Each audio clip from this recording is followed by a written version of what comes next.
Okay, it's 12:01. Let's get started. So welcome to our first of 3 webinars, Managing Money and Debt Wisely.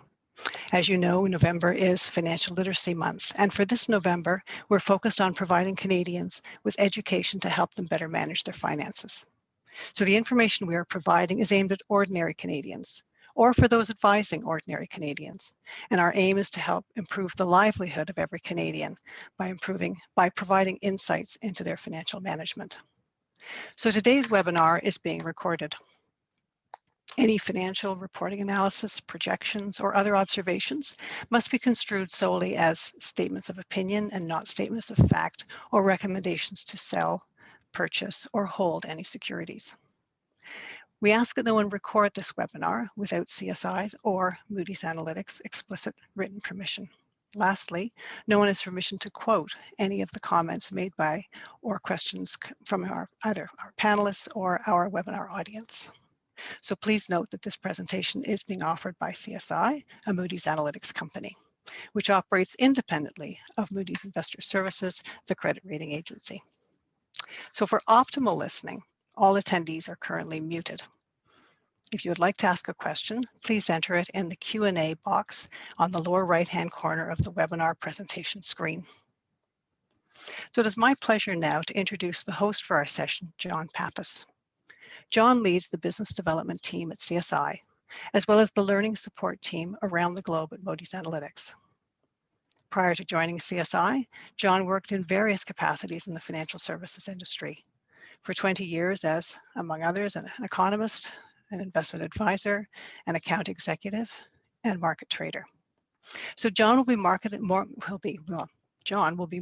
the panel today and handling the questions that come from our audience. So let me turn the session over to John. Thank you, Marie. Thank you for that kind introduction. I'd like to take 2 seconds and welcome everybody onto the call today. We're conducting this mostly in an Eastern time zone, so good afternoon to all of those in the Eastern time zone, and good morning and good evening to the rest of the folks who may be joining us from elsewhere. Really quick note on the format. We've broken this down into basically 4 distinct segments, 3 of which will be a question and answer session amongst the panelists that are joining us today. And then we will try and retain about 10 or 15 minutes at the end to respond to some of the questions that may come through during the course of the webinar.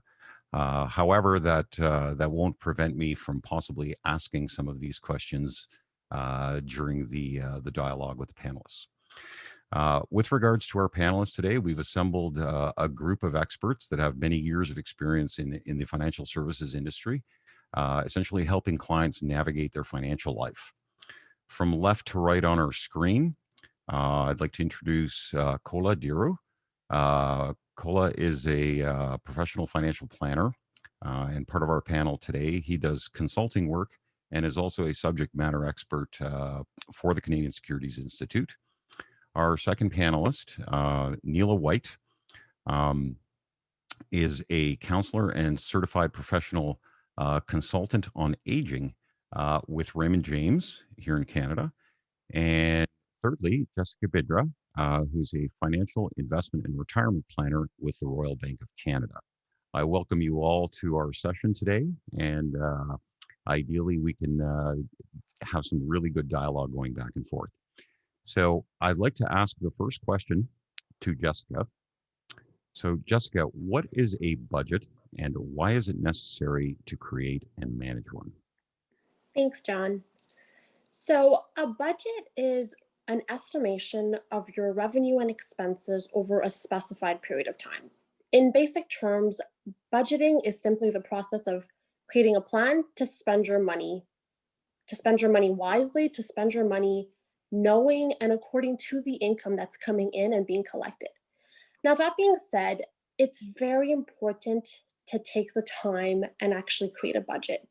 And yes, it may seem overwhelming.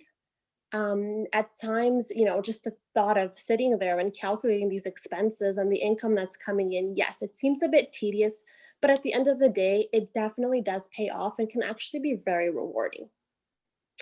Having a clear budget helps paint a more holistic view of one's financial situation. By actually taking the time to create a budget, we're aiming to eliminate the uncertainty and bring full transparency to our financial picture. And that honestly is one of the first steps of better managing our money. It's definitely the first step in paying off debt, and the first step in saving for future expenses, for life events. And as I'm sure you all know, these life events can vary. They can be anything as large as saving to buy your first home, paying down a mortgage, maybe saving to buy a car, a new computer, saving for your children's education, planning for retirement. And I think one that we often tend to forget is saving for a rainy day, having money set aside for emergencies. And once we're able to actually do this, we're actually really bringing balance into our financial life, and we're giving ourselves that added peace of mind, which is very, very important. Now, let me take a look here in terms of the slides. If we can just move over to the next graph, the next slide. What I would want to show over here is the amount of a percentage of Canadians holding debt by type of debt. So as Canadians, we know we have a ton of payments to cover. Over down here is just an example over here, and this would be from the key findings from the 2019 Canadians and Their Money survey. So I think this really shows a really good example of just last year's results in terms of, as a percentage, Canadians holding debt by specific type of debt. So we have to ask ourselves, well, yes, creating a budget is very important, but how do we begin? How do we go about doing so? So to begin, it really comes down to understanding your expenses and understanding your income to better manage your money. We have to have a better understanding of what's leaving the account, what's coming into our accounts to understand our whole financial picture. Now, understanding your expenses, a little bit more difficult than the income part. As a financial planner, I tend to see this very often when we ask our clients, well, how much do you spend on an average in a month? It's more of a thinking question, which is normal, but it's also a problem if we think about it, that we don't know how much we're spending. So here, when it comes to analyzing your expenses, yes, it does take time, but it is very, very necessary.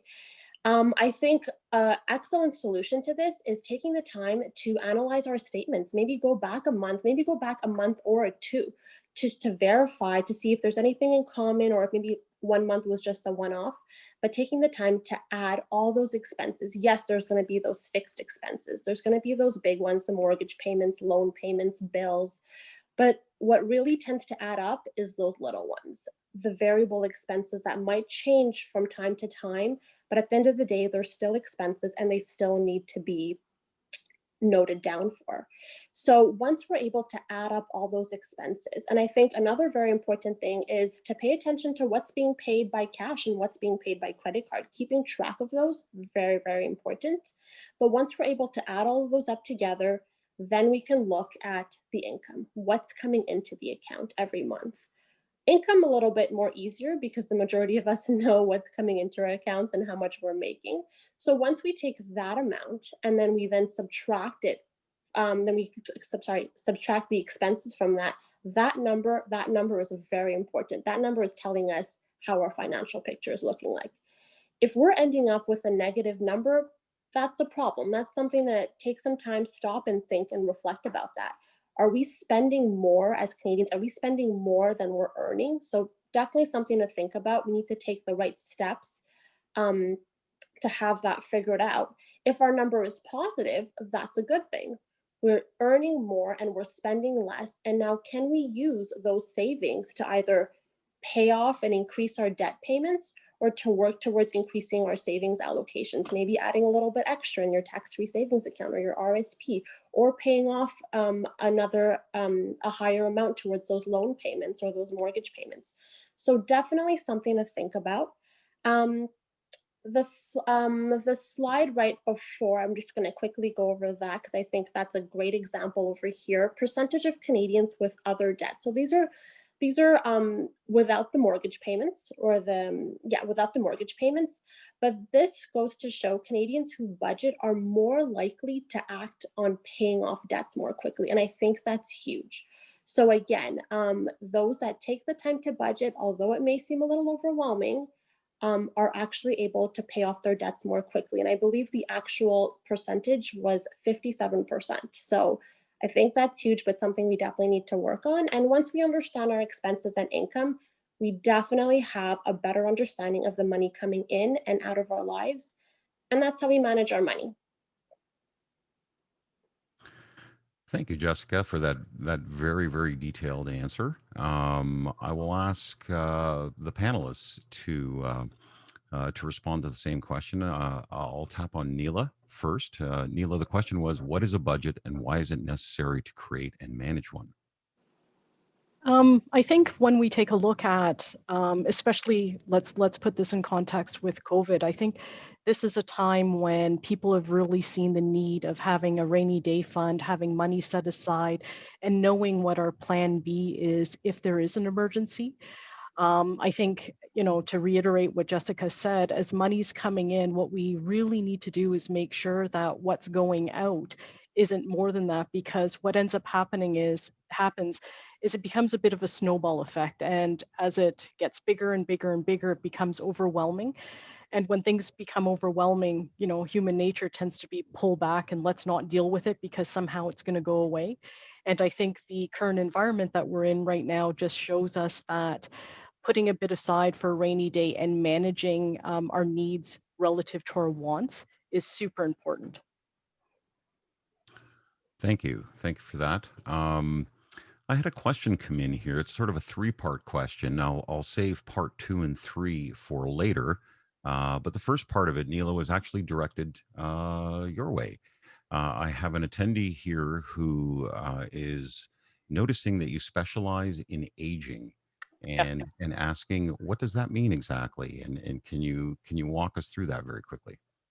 Um, so my specialty is in aging, dealing with the whole aging process, both from a health perspective and also from a financial perspective. And I think what we're seeing now, especially again in relation to COVID, is that seniors specifically, they need to have a plan in place that includes a budget on how are we going to pay for the extras that OHIP doesn't cover? How are we going to pay for the act of aging in place to make our environment safe, to be as independent as possible? So I think, again, when we look at the whole idea of managing a budget, it applies to every stage of life, including when you're older and in that sort of time in your life when you're thinking, hey, you know what, it might be time to downsize because I might start needing some help. Fantastic. That's great. Appreciate that. Um, so I will call on Kola for the same question. Kola, the question was, what is a budget and why is it necessary to create and manage one? It becomes vital to I'll say, have a bit of a good grasp or control over finances. Because when you look at expenses or lifestyle expenses and living expenses monthly or over time, folks tend to have a grasp of this is what my rent is or mortgage payments, but there are a lot of many other expenses that we incur. So what the main item is really to take the budget and do a comparison with, let me call this a cash flow, because they're both used interchangeably. But the difference is that a cash flow dealt a little bit more in terms of saying, this is the net income that's coming in, whether for someone still actively working, retired, pre-retired, any life stage, and you're able to pair that with what the lifestyle expenses are. Monthly expenses or periodic expenses. And what you want to do there is, anytime there is a spike, I'll give you an example. Some expenses are not incurred monthly. Someone sending kids to summer camp. If you don't even that out over time, you're going to have a shortfall during that period of time. If it's to take vacation, the environment we're in, as an example, technology, where everyone now, whether you used it before, now becomes an essential. So again, that's where you want to have that grasp of cash flow and look at what can you adjust, what can you do without. Years back, some of the folks that I helped when they talk of buying the first house, when, you know, the dream house versus money coming in some cases, I had people who made adjustment. You know what? We'll stop doing, when we do dinners, we'll cut some of the expenses, dinner expenses. Or folks who say, I take leftovers instead of going out for lunch 5 days a week. So that's what a budget does and a cash flow statement, comparing them and looking at what comes and what the expenses are. What can you do without? So it's not just really working and saying, I don't have a lifestyle. What can you do without? And then as we progress towards retirement, or we talk of aging, looking at in terms of there's going to be a big drop in cash flow or income coming in, but what expenses are being decreased, what expenses may go up. So it is a loaded question, but again, it's just to tackle it and not to despair or be fearful, but to grasp, have control and manage it before it gets out of hands.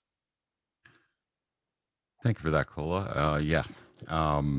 What can you do without is always a very difficult question for most people to answer. Once you have it, it's very difficult to do without it. But hence the process of thinking through this, which I think is very, very important. We'll move on to the next question at this point. The question is, what is the best way to deal with debt and remove unnecessary expenses? I will direct the first response to come from Neela.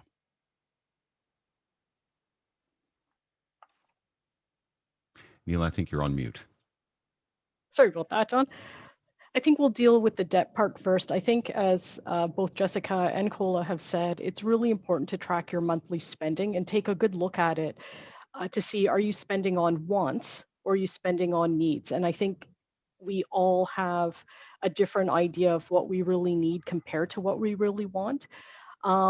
You also want to take a look, are your expenditures necessary? So there's certain ones that are obviously mortgage insurance, payments like that. And then we look at sort of other payments like magazine subscriptions, gym memberships, which we may not be using.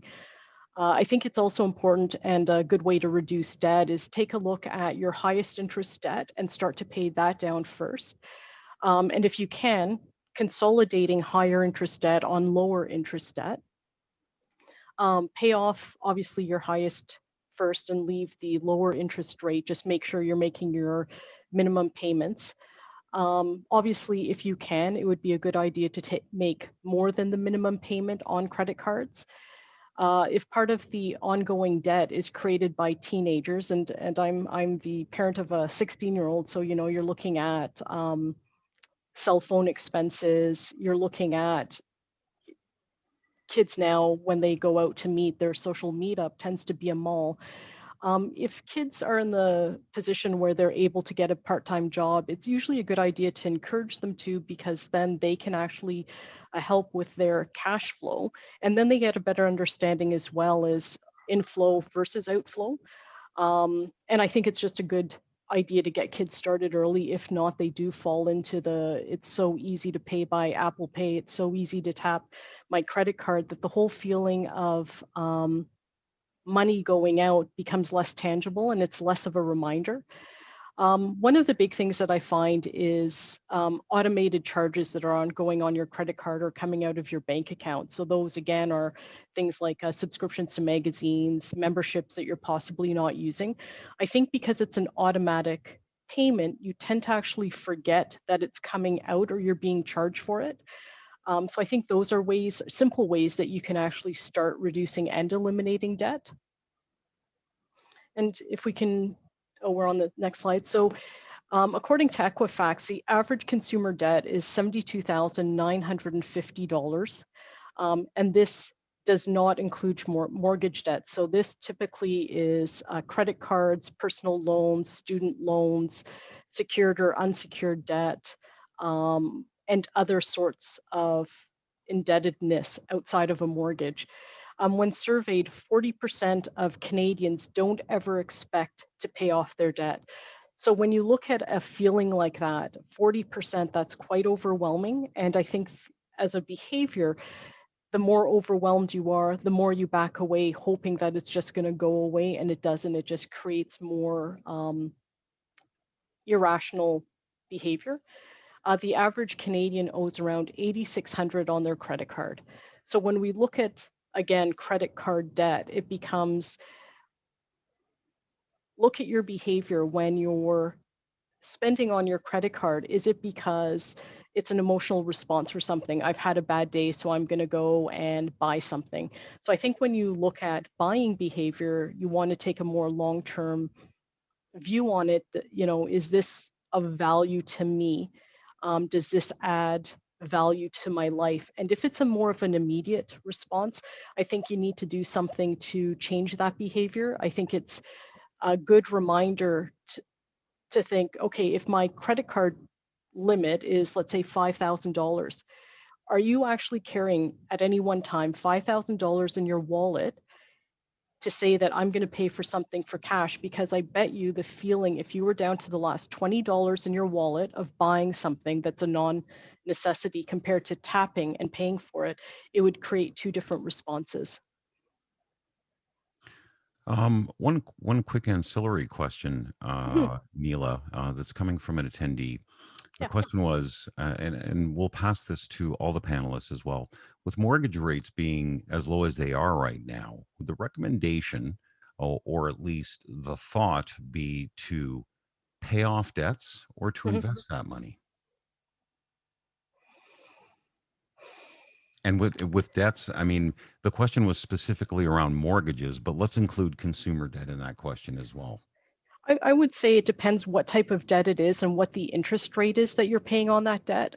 I mean, if it's, should I invest $1,000, or should I pay off a credit card that is costing me in interest, 13%, 16%, 19%? I think what you'd need to look at is what type of investment would you have to make to earn that type of return, as opposed to clear up the debt. And if you do become cash flow positive, start taking that money and investing it. But I think really what you want to take a look at is what is the type of debt that's outstanding. And if it's higher interest debt that all you're doing is making the minimum interest payment on, I personally would say the better option would be to pay off that higher interest debt and move forward from there. Yeah, that's it's a bit of a tricky proposition. I mean, Yeah. if we look at actually investments out there and valuations being what they are today, Yeah. it's a bit of a tricky choice. But your perspective is very good. Thank you for that. Thank you. Sorry to interrupt on your initial question there, Neela. Was there a part two to your response there? Sorry, yes, there was. So some of the, I think, little things that you can do to remove unnecessary expenses would be, and as Cola said, avoid, one of the easy ones is avoid eating out, or maybe if you're eating out for lunches, set a special day. So it's, every Friday you're going to eat out, and the rest of the days you're going to bring down your lunch. Obviously, pay off credit cards on time. If you receive any bonuses from work, it would be a good idea to either pay off high interest debt or invest that before you spend it on something. Making meals at home, I know it requires work, but it's also one of those things, at least what's going in it. It keeps your costs down. And I think it's a good habit to get into, just even from a health perspective. One of the big ones that I find, and I'm very guilty about this, is never go to a grocery store hungry. You tend to end up buying things that weren't on your list, that weren't part of the budget, and that tend to be not that great for you. I've been caught eating potato chips while I'm grocery shopping, so not a good thing. I think it's pretty important to set a shopping limit, whether it's shopping for groceries or shopping for personal items. That way, at least you have a guideline on, this fits in my budget or this does not. And if it doesn't, do something else to distract yourself from that emotional feeling of, I want to buy it, I have to have it. And along with that, I would say don't make purchases on impulse. We are all subject to this, especially if we're having a rough day, or just generally, in light of COVID, sort of Amazon has become too easy, that suddenly becomes, I'm tired of this, I'm feeling pent up, I'm just going to buy something to make myself feel better. I think it's one of those things of, we immediately forget how we're actually going to finance the purchase just because we get the item. And one of the important things that I've personally gotten into the habit of doing is checking my credit card statements every couple days, because two things I notice. Every once in a while, there may be a charge that's on there that I didn't make. So that's catching an unnecessary expense to you that you didn't purchase. And the other thing is, I think it's a visual reminder of what your credit card bill is actually doing. And that might actually be the thing that says, hey, wait a sec, you know, a third of these things weren't necessary and it's only middle of the month. So what am I doing and why am I doing it? And I think that's a big one. Good advice. I will ask the same question of Cola. I'll call on you. What is the best way to deal with debt and remove unnecessary expenses? Well, one of the first things I'll say is to classify debt as whether it's good debt or bad debt. And bad debt generally tends to be the ones that, let me probably say, run a lot of people into trouble because it becomes uncontrollable. And so look at what it is costing you, especially in the low interest rate environment, and find ways to address it. The sooner, the better. In the long run, or arm's length is the option of maybe so I'm getting credit counseling, but the sooner you're able to grasp control. An example would be a scenario where someone who's well versed and says, I think I do things myself, takes a cash advance. Probably he or she has to take a course and says, you know what, well, there's 90 days free on this specific credit card. And well, 5 months later, forget that the interest has kicked in. Well, the minimum comes out of the bank account, but servicing that alone could be a couple of $100s a month or even more. It's done with good intention, but not being aware of the option, maybe a line of credit, maybe a student loan, or maybe even some kind of deferral with the institution that's offering some kind of scholarship. So that's an example of scenarios that I have seen. But overall, it's always what applies to individual situation and just make sure it is manageable. In this current environment, you look at, okay, well, you know what? I want to buy a house. Is it principal residence? Is it an investment property? And can you service that? Because when you look at things like debt service ratios, the reason I always say is we always say look at individual situation is debt service ratio would not include someone who has a young family, childcare costs are not included, or two income or one income household where you have two cars, your car insurance is not included. So at the end of the day, it may look like what you're doing is wise, but at the end, if you look at it and say, oh my God, I've got all this I didn't factor in, then you may have gone beyond what your means are. So most important is to live within one's means. Yes, credit is readily available, but again, make sure it is good credit that is manageable. And probably consider that more for investment purposes when it makes sense. But the key thing is to make sure that there is cash, sustainable income to service whatever debt we're handling. It's not based on, oh, my brother said, or my sister said, or my cousin doing something, because we tend to see a lot of that. You have to bring it back to what individual situation or individual circumstances are. Yeah, it all sort of harkens back to our original question around budgeting and cash flow, and ensuring at the end of the day that what you're hoping to accomplish can actually be affordable. Absolutely. Actually, Yeah. one last point is we look at the current environment. I have a daughter who got a deal saving to buy a house in the education field, but got a deal on a rental property that was being used as Airbnb downtown, and decided, you know what, this is just too good to resist, and took advantage of that. So obviously, whoever owned that property hopefully didn't have to dispose of it because it was manageable as a second property. But we do see situations where folks have done more than they should. Then unforeseen circumstances like this that's extended. Because in financial planning, we always say 3 to 6 months of emergency reserve in terms of savings that's easily accessible, or even a line of credit. But this is somewhat is extending beyond what everyone ever anticipated. So again, that's why we are just into factor and make sure we're not extending ourselves. And then this minimize stress. Good point. Very good point. Thank you for that, Cola. My pleasure. I will ask the same question of Jessica. I think we missed Jessica on this question. What is the best way to deal with debt and remove unnecessary expenses?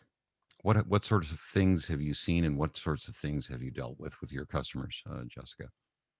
Well, I think Neela and Kola both brought up really, really good points. And I would see it being the same way. Dealing with clients on a day to day basis, it's again, like to my point earlier, it really comes down to understanding those expenses. And again, it's so easy to know what comes into the account, but we seldom take the time to think about what's leaving the account and on what basis is it leaving the account. And I think it really is more of, like I believe Neela had mentioned, it is a behavioral thing. It's something that um, we tend to do things so quickly and so because it's readily available, it's easy. But at the end of the day, it is taking away from our hard-earned income, and then we do have to think about how are we going to fund that and what needs to be done to cover those expenses later on. I think one advice that I usually give my clients, and it's something one of my previous managers had told me back in the day, and it's just one of those things that just stuck with me. But it was control the controllables, and I think that's just something. It's easy to say to yourself, but it's meaningful. It's yes, I can buy this. My Apple Pay is attached to my phone. I can tap this, but it's control the controllables. Do you really need that? How are you going to fund that? Because that, what you're purchasing right now, may not be a necessity, and it's going to end up being a line on your credit card with an amount that you need to cover and pay for. So I think that's huge. And when I break it down for my clients, I think they love that. So yeah, my honest advice is control the controllables. Think before we buy, even though we are in an environment where it's just so easy to add to cart and deliver at your front door. But we really got to think about that. Well said. Well said.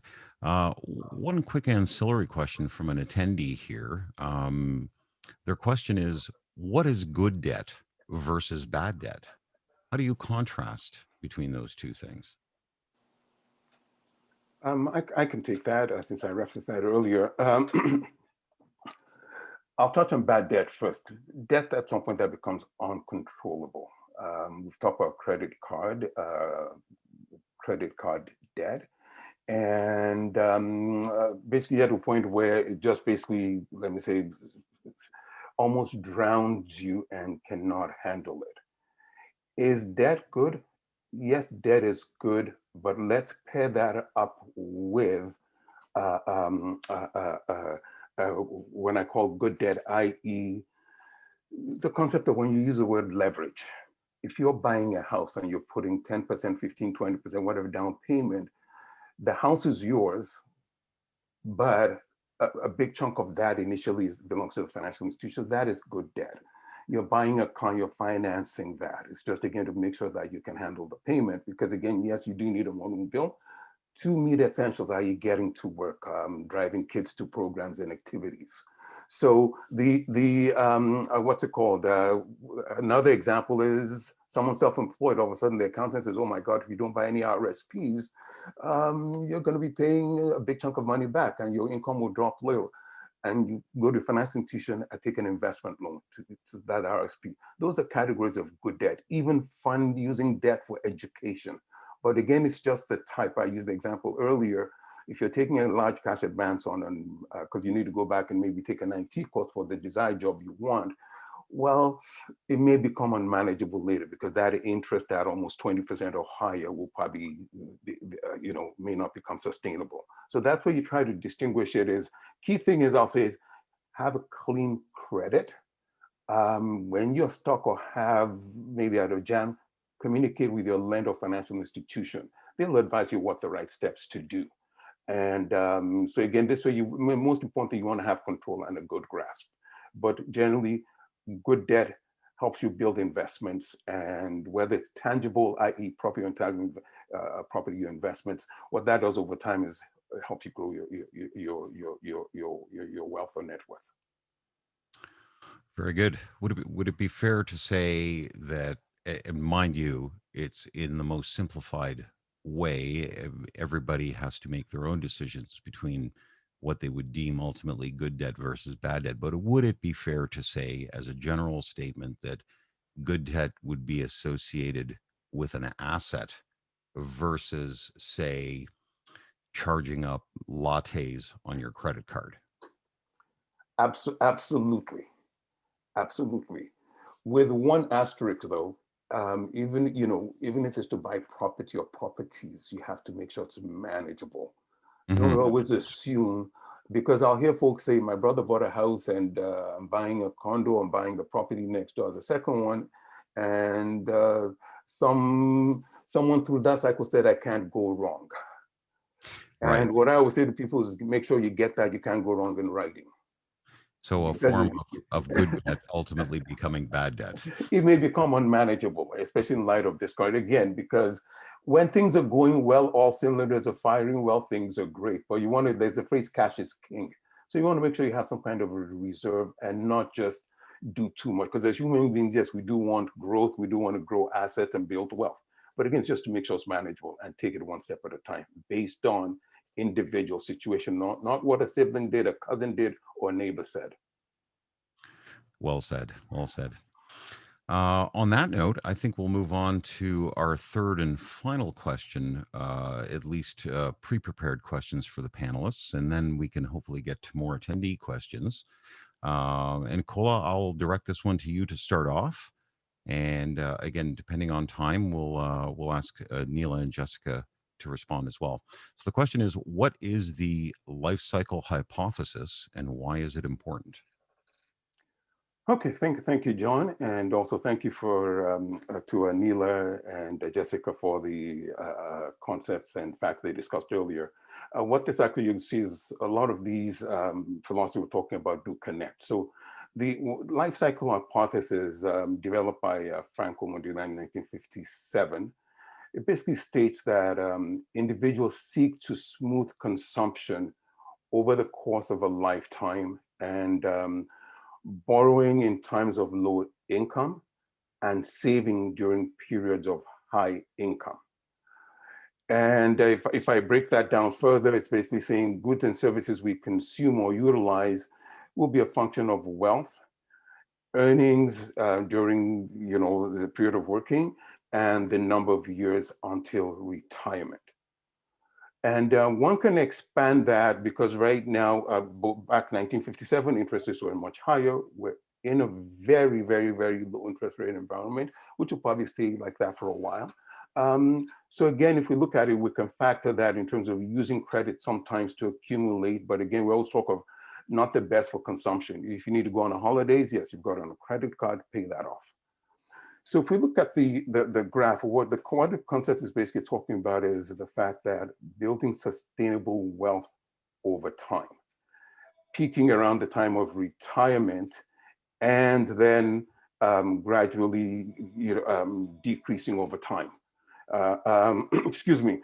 So you also look at it, the assumption here, we need to be a bit agile, talked about starting at age 20, and in terms of earning income, some folks are able to do that earlier and some folks a little bit later.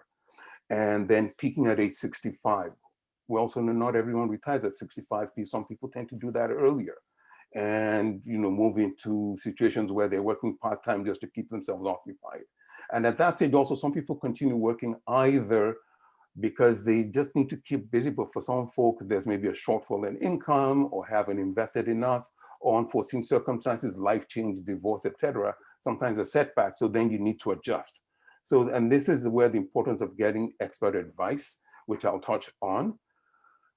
Excuse me. So the importance is part of what we talked about earlier, being able to look at individual situation and set aside what your financial roadmap or your goals are based on your own circumstances, and then adjust them periodically anytime there is a change. I mean, a change sometimes could be something that comes from one's individual situation, and sometimes changes occur because uncontrollable job loss, economic slowdown, excuse me, low inflation, and you've got funds sitting in your bank account not doing much. So this is again where we talk about tying that into the life cycle, where over time you're assuming that your income is increasing gradually to hedge inflation and lifestyle expenses. And then also then you can also look there at a concept of consumption. as human beings. We've talked about our wants, and Adam Smith, economist, many years ago talked about human wants being unlimited. Difference between the want and the need.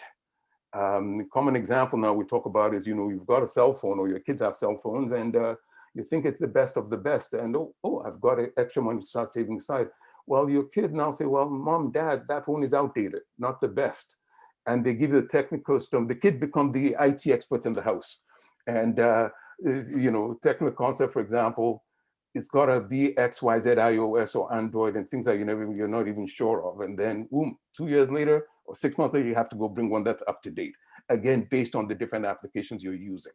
So that's, again, where we look at consumption. There's always something coming up. And this is why we need to have funds set aside for contingencies. Excuse me. The next one, if we could go to the next slide, please. Part of my thought hypothesis of building wealth. So I've got two circles here. The first one, the one on the left, basically looks at an individual that's, lifestyle expenses, essentials, non-essential, discretionary, non-discretionary, whatever different terms we use in the industry. And then at the end, does his best or her best to put money aside. What happens in this scenario is that it's not always consistent. You know what? Oh, I'm able to set $100 aside this month, or I'm getting a bonus. I'm using it to catch up on debt that's been building up. So again, the inconsistency make it a bit more of a challenge. And what my counterpart Neil and Jessica talked about earlier in terms of cash flow and having a grasp of budget and essentials is, if you're able to outline that, it's easier to be in the second circle where you do really want to be in the long run and sustain that, where you make a commitment to set money aside monthly. I'll give you an example. We sometimes get envious of folks who've worked for a period of time. And I'll give you an example. In my household, two of the kids, one is self-employed, doing very well. One is a public servant in the education field who whined about the money that goes into her pension plan. But when we talk about that, I kind of normally tell them who's in a better position in the long run, unless the other one catches up and is doing the savings. So the key thing here is building wealth faster means being disciplined. You can still incur lifestyle expenses, but it's just having a bit of control. And you find that once you make that commitment, what that helps do is going back to building, could be savings toward down payment for a house. And what that does is you're able to achieve that goal within a specified time frame based on a plan or strategy you work out with your financial institution or advisor. So again, emphasis then is now investing versus saving.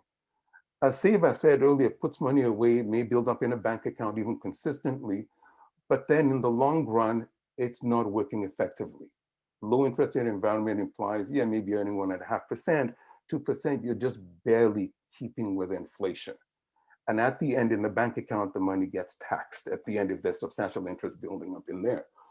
You normally want to build wealth by switching to become more of an investor. You're getting professional advice, we talked of good debt, bad debt, using concept of leverage, for example, to save to buy a property, save to put your children through education, which then minimizes cost of borrowing or being overdrawn later on.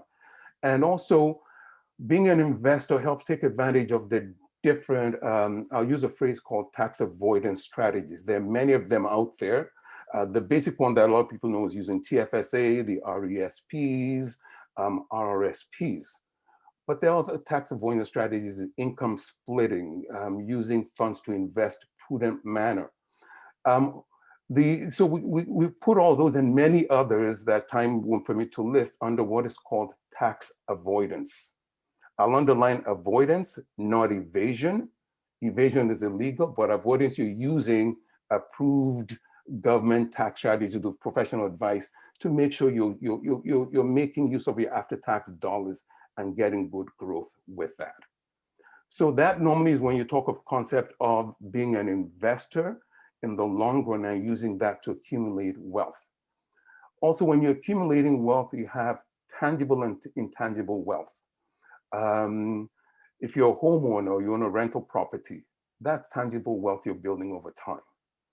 But your investments, your savings are also part of your wealth. And those are the ones folks tend to react to more when there's a market downturn because they're intangible. You get a statement in the mail quarterly or periodically, or you look online and say, oh my God, my investment's down. But you forget that if you're a disciplined saver, you're probably going to smooth that out by being consistent, not by bailing out and sitting on the sideline. So the concept of advice becomes important tying into the wealth, what's it called, the life cycle phenomenon. Mm-hmm. And so to summarize, having a good grasp of finances helps in terms of building wealth and giving control and having peace of mind, and also reducing financial stress, because one of the high causes of stress is when people don't have a grasp of what's going on, or financial things are not, they think things are not manageable or not turning out the way they anticipated at the outset. So that's the benefit of getting advice and just making sure you get that peace of mind. And two heads are better than one. Using that to clear one's path and getting some kind of a roadmap, even when things are out of control, the sooner the better. And it's not to despair, but to make sure. Sometimes just like on a computer, you have to press reset or refresh and use that as a way to guide an individual step. And last point is the fact that always remember, the journey of 1,000 miles begins with the first step. And really, hopefully everyone will be able to follow that in terms of, crafting out what their path is towards building wealth and maintaining lifestyle. Very good. Thank you for that, Kola. Thank you for that very, very detailed explanation and in your presentation here. In the interest of time, what I'd like to do is ask both Jessica and Neela to respond to this question, but if you can just keep it really quick to 1 minute, that would be great. And then we can move on to a couple of other things. So I'll ask Jessica first. Jessica, the question was, what is the life cycle hypothesis and why is it important? So John, I think, honestly, I think Cole explained it very, very well. I would have a very similar answer. I think he covered all the important parts in terms of the whole, when we think it's important to start saving, it's as early as possible. It's as early as possible as preparing these cash flow analysis, going through it now and as early as possible to avoid that financial stress down the road. And I think when I mentioned earlier about, when we do those subtractions from our income, expenses from our income, and see what's left over, or if we're in the negative, or if we're sitting in the positive. If we are sitting in the positive, I think Cole explained it very well in that the aim should be to do an automatic savings plan, and not just keep it sitting in savings, but actually investing, actually being an investor as opposed to a saver. I think makes a huge difference in our financial situation. So I think aiming for that, the slides in front of me, but aiming to be part of that second circle is ideal, and that's where we want to aim for. But it takes work to get there, and as long as we know what we're doing, I think that's where we should be aiming. Okay, great. Neela, is there anything you'd like to add to that? You know what? I think both Jessica and Kola have explained it very well. But the one thing I would like to reiterate is that the whole idea of saving and investing, it really is a discipline. You need to incorporate that as part of your behavior and part of your reaction to inflows. And I think if you can do that and start at an early age, I think you become much more self-aware of where you're at various stages in your life. And it does give you a feeling of stability that, you will go end up one day in the latter circle, and you'd also be prepared for contingencies. And I think we're all seeing now the advantage of being prepared for contingencies.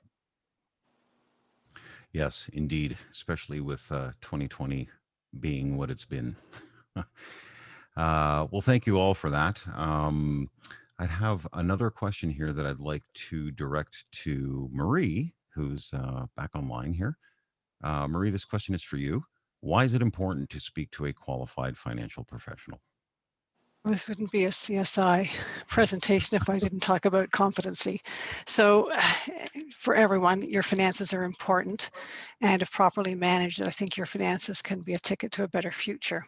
So as the panelists have mentioned, we all encounter life events over time, getting an education, being hired in a job, buying a home, finding a life partner and setting up, having children, and eventually retiring. Each of those life stages bring their complexities and require planning.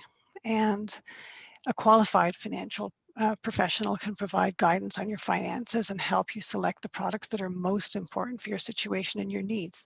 You've got goals, you need to fulfill them, you need to act on your goals, and you need to do some of the things that we've talked about today to put money aside and reach some of the things you want to do. So it's a very personal choice. Professionals in the financial service industry take training and education very seriously, as do financial institutions, and they're seeking out courses, certificates, and designations to better prepare them to guide their clients. Everyone wants to do a better job with their clients. So you're better served if you have, or if you're dealing with someone who has either a personal financial planner, a PFP designation, a CIM, certified investment manager designation, a CIWM, certified international wealth manager designation, or as a member of the Trust Institute, or at least has their investment funds in Canada license, the Canadian Securities Course license. All of these pieces of knowledge will help your advisor give you better advice. And the pinnacle of our designations is the Fellow of the CSI. It's a mark of true leadership. So we strongly urge clients to seek out financial professionals who can provide advice on products. We all know we get stuff in the mail from the bank that's difficult to go through, and you need advice. You need financial planning. Some people will need investment advice, and some people will need wealth management. So all important in order to help you with your advice. The financial institutions have advisors that can help you. Back to you, John. Thank you, Marie. Yes, so the message there is speak with your financial advisor. Very important. We have some time left, and we have a number of questions here from attendees. I'll try and get to a few of them. And I guess I can ask these individually of everybody as opposed to the whole panel responding to singular questions. The first question I'll direct it to Neela. Neela, the question harkens back to our first roundtable question around budgeting and cash flow. And the question is, what is the difference ultimately between budget versus cash flow? And why, in your opinion, is it difficult for Canadians to stay on budget? I would say that the distinction or difference between cash flow and budgeting, cash flow is what's coming in. So that could be your employment income, any investment income that you have coming into your account monthly. So there's the pool of money. Budgeting relates to cash flow with here's what's in my budget, here's the mortgage, here's the house insurance, here's the grocery bill, the utilities. So I think here's first cash flow, and the budget has to be made in response to cash flow. And I think really it's hard to stay on budget just because of again, back to the whole behavioral concept of wants and needs, being able to determine this is what I really need to survive, a roof over my head and my basic expenses being paid. And these are my wants. The newest phone, the newest laptop, multiple stations. And I think we forget that there is a difference between wants and needs, and therefore our budget goes awry just because we are adding onto that budget and forgetting that it's discretionary spending versus non-discretionary spending. Thank you, Neela. I have another question here that I will direct at Kola. Kola, what are your thoughts on borrowing to invest in stocks, dividend paying stocks, and using those dividend payments to pay down debt and additionally writing off the interest? It is doable, but again, based on individual situation, my suggestion would be to consult with, get professional advice. i.e. advisor, also from an accountant. The benefit is the fact that the interest is tax deductible, not within an RSP or TFSA, but the interest is tax deductible. And the most important part is, you know, you have folks who have things like margin account, et cetera, and some folks do it separately through a line of credit. You just want to make sure it is manageable and sustainable. And also the fact that, let's say, and it's normally long-term, that's one key thing. You know, a year into it or 6 months, you can say, oh, my investment's done, I'm not happy with it. You need to, that's where the advice comes in. It makes sense for some individuals, and for some it is not applicable. Because again, one has to be able to ride the highs and lows, but most importantly, have the ability to, the capacity to, let's say, things don't turn out the way you want, the capacity to what's it called, to manage what the commitments are monthly. And one good point is the fact that one benefit is you can look at the interest being tax deductible, like even if you're looking at it, and I'm just seeing as an example, not as to say 4% or 5%, when you say you're in the 30% tax bracket, then that interest to break even is lower because you factor the tax in. So that's why it's not, it is, if someone who's interested, best in consult with the advisor and see if it makes sense. But again, just make sure it's a prudent approach when it makes sense. And that's why the example I used earlier is that if you're buying a house, most people do that through a concept of leverage, is that if it's principal residence, it is not deductible. If it's an investment property, it is deductible. Again, going back to get professional advice. What we're doing is probably just more of a little introduction, but there's more in-depth analysis required. Mm-hmm. Yes, absolutely. Absolutely. So we have about 3 minutes left, and I think we have time for maybe one more question here. I'll direct this at Jessica. Jessica, the question here is, given the number of financial institutions in Canada or wherever else you may reside, what sorts of things should you look for in a financial advisor as a potential client that will make you feel more assured about actually parking your assets with that particular individual? I think it has to be, as a financial planner, it has to go both ways.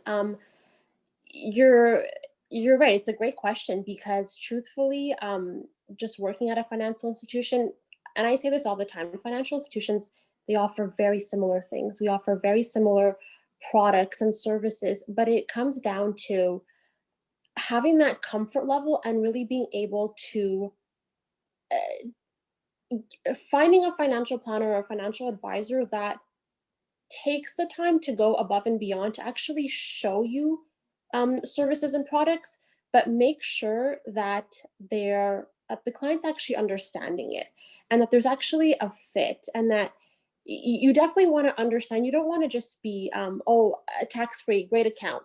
It's get that, put your money in there. No, you want to understand, well, why are you putting your money? It's clients' money, right? It's your hard-earned money. You want to understand, well, why is a tax-free savings account a better alternative than a traditional savings account right now? Why am I putting my funds in a tax-free savings account as opposed to an RSP account right now in this given year? Would it be more,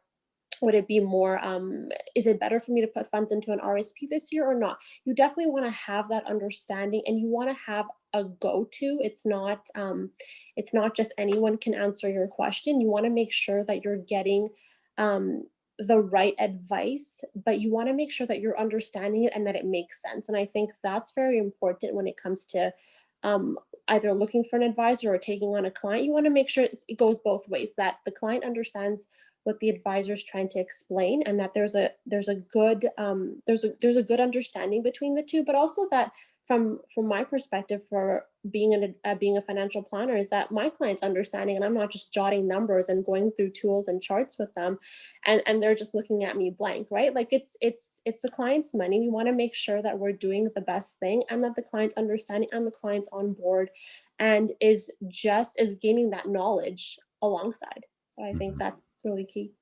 That's great. Thank you for that. Well, we're at the top of the hour. It's been a very informative 60 minutes. I would like to thank all the panelists for their contributions today. Marie, thank you very much. And thank you to all the CSI staff in the background who made this webinar possible. Marie, anything you'd like to add?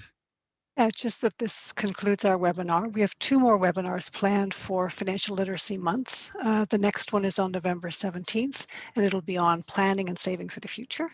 And the second one is on November 24th, and it's focused on preventing and protecting against fraud and financial abuse. If you have additional questions, please email us at designations@csi.ca.